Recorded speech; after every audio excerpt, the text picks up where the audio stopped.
Good morning, good afternoon, and good night. My name is Ishmael McKinney, and I want to welcome you to today's lesson, Community of Inquiry. Today is January 13th, 2018, and the time is 4 p.m. For this asynchronous session tonight, I want you to eliminate all distractions. So go ahead and find a nice quiet room, turn your phone and any other electronic devices off, and get ready for tonight's session. I'm going to go ahead and take some time to do my own quality check, which is something you guys will be doing in the live session. So I see record lit in the corner. I also see the quality check slide right here in front of me. And I also see that the microphone is picking up my voice in the corner as well. At the conclusion of this lesson, students will be able to list the three components of the community of inquiry, list the three phases of the practical inquiry model, and explain the role community of inquiry plays in teaching and learning. So, as introduction, I want you guys to pull up a Word document. You can pause this, but pull up a Word document and write about your best and worst experiences when taking an online course. You can leave out any names of the courses or instructors as well.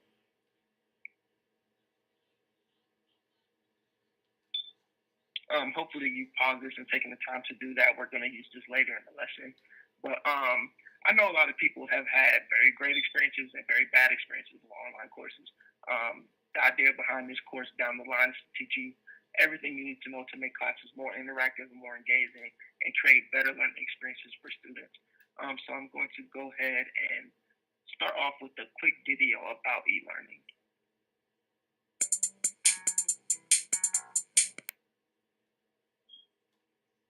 I hope you enjoyed that video, but as you can actually see from the end of that video, this is actually from an organization in Australia called eLearn. And the great thing about e-learning is that it does something that's impossible, which is it practically bends time and space. With e-learning, you can actually eliminate things like time zones and location and create an experience where students can learn on their own time and in their own place as well.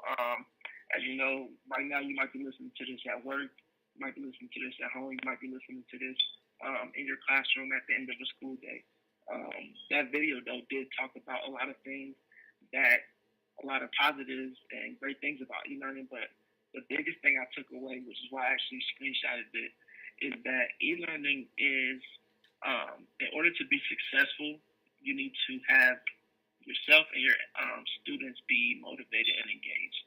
That's a big topic that I want to be carried out throughout this lesson, ultimately throughout this course as well.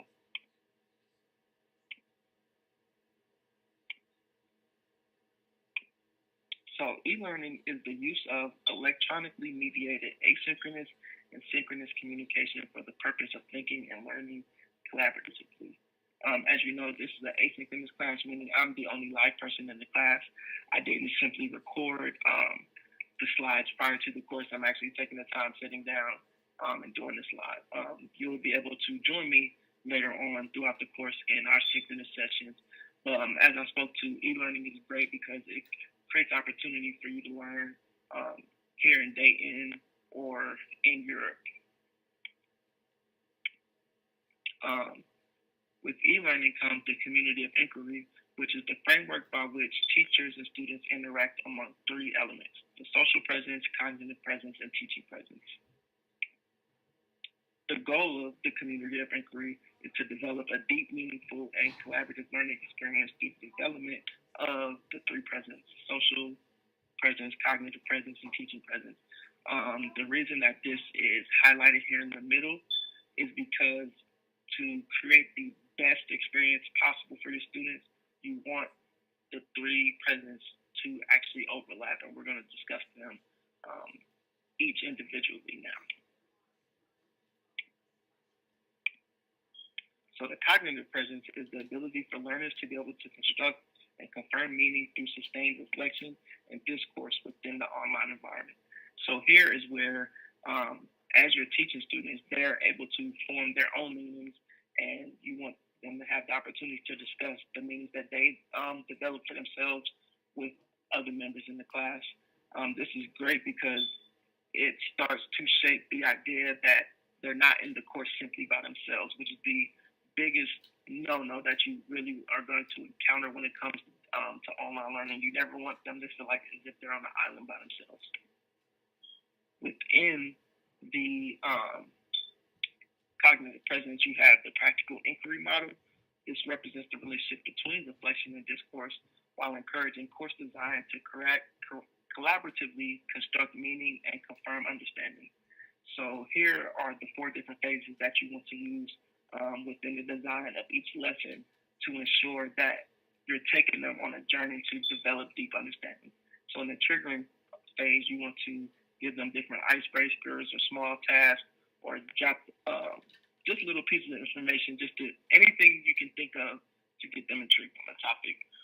In the exploration phase, this is where you actually explore the topic, get deeper into the topic, and give them more solid, concrete facts and details in regards to the topic. In the integration phase, this is where you relate the topic back to the students' lives. A lot of the times, the best way for somebody to understand and experience something is to actually go through it. So you want to put them in situations to put the knowledge to use.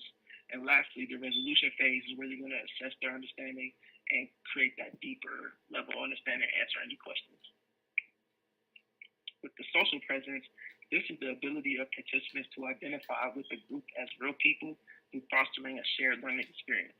So as I said, you want them to create their own understanding and discuss it with others in the course, but this isn't possible if they're only in situations where they're working by themselves. So you're going to create situations for them to actually discuss it and work together so that together as a whole, they're creating that understanding not only with you, but with the other students in the course.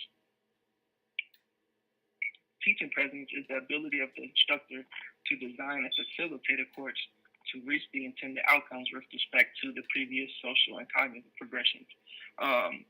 You can kind of see the common theme here is, 1, they're not in the course alone, and 2, you want to make sure that they don't feel that way by creating opportunities for them to work together and discuss their learning. So essentially what you want to do in teaching presence is create and develop a course that causes them to work together. So you want them to do assignments together. You want them reviewing each other's assignments through peer review. You may be able to think of some cool way for them to actually take a test together as a class or as different groups.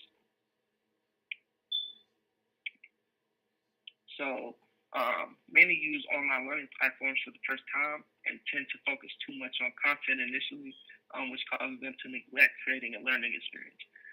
The best thing about e-learning is that even though everybody's not together, you can take the student from Dayton and pair them with the student in Columbus, with the student in Cincinnati, with the student in Indiana, because they're learning together.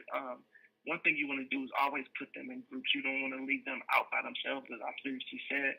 But also something you don't want to do in the course is focus simply on the information. While the information is important, you want to create situations where they're working together to actually understand what's going on. One of the big things that you never want to do in an online course, much like a face-to-face course, is not teach through a textbook or teach to an assessment. You want to make sure that every assignment works towards them developing a deeper understanding of the content, not only individually, but as a group and whole.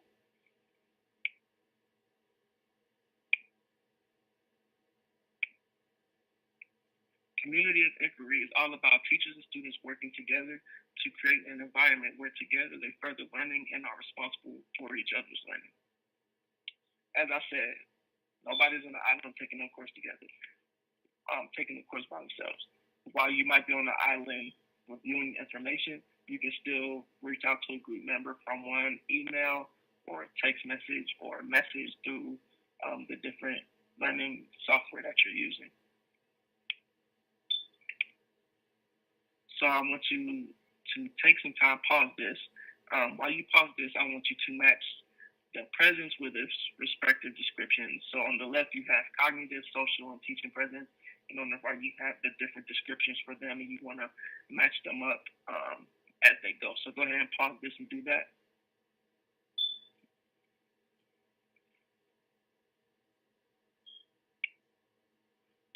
Okay, hopefully you're back and you successfully completed it. As you can see here, the cognitive presence is where you construct and confirm meaning through sustained reflection and discourse. The social presence is where participants identify with the community and communicate purposefully. And the teaching presence is where you design, facilitate, and direct the course with respect to the cognitive and social processes. As I said in the beginning of the class, I want you to, I had you open up that Word document and write about your best and worst experiences. And now looking back on the experiences you wrote about in the beginning of the course, write a discussion post on Pilot as to how you would reteach the course using the new information presented. So think about that negative experience you had and take some of the pros from the positive experience and the new information presented to you and write about how you as an instructor will reteach that course knowing everything you know now. Personally, I've had experiences where I've taken the course and literally the entire course is uploaded ahead of time. She recorded the sessions with the slideshow. Each slide had its own session, its own section explaining what was on the slide. Outside of emailing the professor, I wasn't even able to reach her in person because she didn't even provide her office location on campus. So, me personally, what I would do is one, use things like this, Blackboard Collaborate, to where I can actually teach a lesson with my students once a week at a given time, and have them be able to ask questions and use the different tools available to them and work together. And here, maybe they might be too timid to ask a question, but they can hear their classmate ask the same question that they might have, and they can work together. And maybe after class, email them and say, "Hey, I had the same question. Maybe we can actually meet up in person and work it out together." If you guys do have any questions or concerns, you can feel free to email me. My email is mckinney.80@wright.edu. I hope that you guys had a good understanding.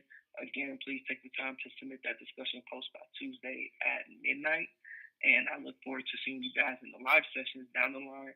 And I hope that you took some great things from this lesson. Have a nice night.